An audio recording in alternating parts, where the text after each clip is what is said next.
Hello everybody and welcome back to the channel. Like many of you, I watched Slopestyle Cairns this weekend.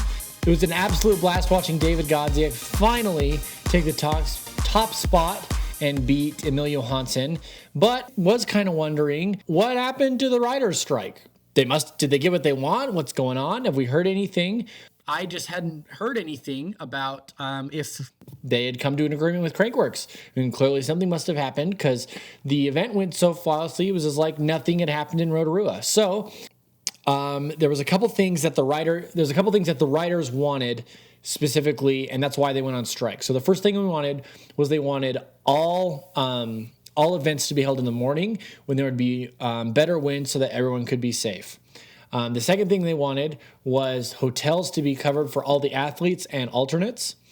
And then those two were both settled. Crankworx and the FMBA agreed to those at the time of Rotorua. The third one, I believe, is where the problem came on, is the athletes wanted a $2,000 fee to be paid to each of the riders for showing up. The main idea behind this fee was to help cover travel costs to get there. And for anyone who thinks that's outrageous, you try and book a flight to New Zealand right now.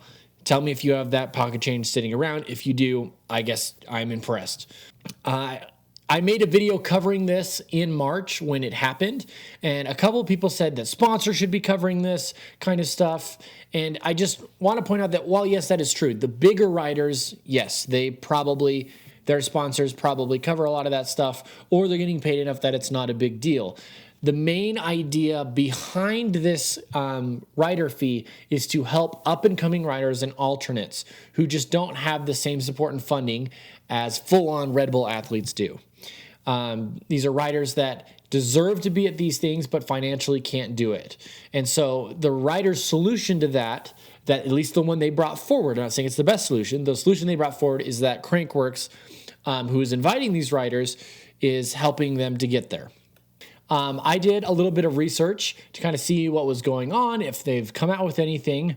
And some of you already know this, and for those of you who don't, I found out. So here is what I found.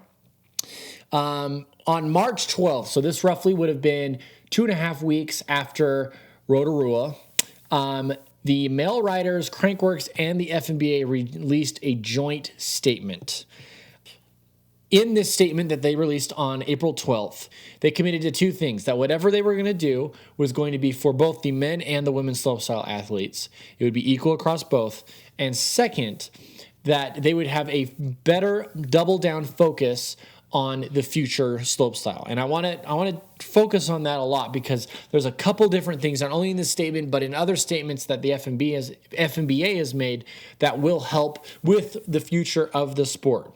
So first off, in the press release, they said that this is their agreement that they've come to, that they've been having lots of discussions and trying to figure out what to do. These discussions facilitated the identification of underlying issues and concerns on both sides, which have been addressed in a collaborative and productive manner. As a result, a consensus was reached that not only addresses the immediate needs of the athletes, but also places a strong emphasis on the long-term viability and sustainability of slopestyle as a sport. The thing I took out of this was collaborative and productive manner. It seems like everybody wants the same thing, even if the riders may be having a little bit more of a direct approach. And they are the ones that feel the immediate repercussions of these problems. That's why they're so insistent on it. So I don't think that necessarily Crankworx and FMBA just don't value them, aren't trying to pay them what they're worth. Again, this is not a salary the riders are going to be getting. It's not like, oh, we're going to supplement these guys. No, this is literally just to help pay them to get to location. That is the idea behind it. And whatever's left over, sure, I guess if you want to call that, but it's all just trying to help with the riders being able to facilitate the future of the sport. In the riders' specific statement, it says, the issues the riders had have been solved or are being looked at to find a solution. And then they go on to say that they're looking forward to participate in Cairns. So that is why the riders were able to come to an agreement with Crankworx and FMBA, and Slopestyle Cairns happened. Now, Another FMBA press release that just came out on May 9th, so about 2.5 weeks ago, is an update to the gold events. So in the past, especially before the Crankworx World Series really got big, there were so many different level of events, and the high-end slopestyle events were diamond events. They still are, but all the diamond events are simply just Crankworx events now. Now they're going to have a more structured series called the Gold Series through FMBA. It's not assimilated with Crankworx at all. And the idea is to help up-and-coming riders have a platform to get noticed and earn their right into diamond level events. This is such a good idea. It's going to completely remove all of the kind of, oh, you have to know someone to get invited to come to this event. You can earn your spot if you deserve it in Crankworx, which I absolutely love. So in this May 9th FMBA press release, they said about this gold circuit. The stakes are high as the Gold Cup winner will be pre-qualified for all of next year's Crankworx FMBA SWC events. Athletes finishing the season on ranks 2 to 4 will each receive a golden ticket to participate in one of the esteemed diamond level events in the upcoming season. If any of the top 4 riders are already qualified for next year's SWC, eligibility goes to the next ranked rider in the final Gold Cup standings. I don't know how much of this was finalized. I know they announced this kind of Gold Tour end of last year, but this is the kind of changes that the riders wanted. Ways for riders to get there.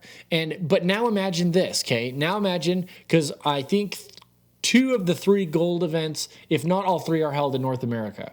So let's say you do really good let's say you win the Golden Cup, and you are pre-qualified for all of the Crankworx events, but you can't afford to go. That's the problem I think the riders are trying to solve by asking for this money from Crankworx. And I see no problem with it. It's not about being paid what they deserve. That has nothing to do with it. It's about being able to participate in the events that you deserve to participate at. Nobody is making money off Crankworx with this money. This is not a money grab. So anyone that, if you read this as is, I don't see it. So maybe in the comments, let me know why you think this is a money grab. But I think the future looks bright for slopestyle. I think these are some changes that will absolutely help the sport progress, especially after these first wave of esteemed riders are coming through. It is fun to see the riders reaching Emil Johansson's level. I think there are multiple riders that, if they landed the runs they wanted, could have beat Emil's run, which was not, I would say, not to his standards per usual. And it's exciting to see what happens here in the future. So, peace, everybody.